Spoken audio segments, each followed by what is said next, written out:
ইবনে আব্বাস রাদিয়াল্লাহু তাআলা আনহুমা বলেন, রাসূল সাল্লাল্লাহু আলাইহি ওয়াসাল্লাম বলেছেন, লা সরুরাতা ফিল ইসলাম, ইসলামের মধ্যে কোনো বৈরাগ্যতা নাই।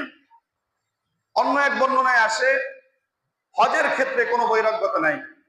আলী রাদিয়াল্লাহু তাআলা আনহু বলেছেন, قال رسول الله صلى الله عليه وسلم من ملك زادا وراحلة, যে ব্যক্তি হজের সামর্থ্য রাখে, হজের পথের পাথিও রাখে এবং সেখানে তার গিয়ে থাকতে যে সম্পদের প্রয়োজন, এই সম্পদের তৌফিক যার আছে, তুবাল্লিগুহু ইলা বাইতিল্লাহ, যা তাকে আল্লাহর ঘরে পৌঁছার মতো তৌফিক দেয়া দেয়, ওয়ালাম ইয়াহুজ্জা, সে হজকে আদায় করে না, ফালা আলাইহি আইয়ামুতা ইয়াহুদিয়ান আও নাসরানিয়ান, সে ইহুদি হয়ে মরুক অথবা খ্রিস্টান হয়ে মরুক, তার মরণটা সমান, সে মুসলমানের মৃত্যু বরণ করতে পারবে না।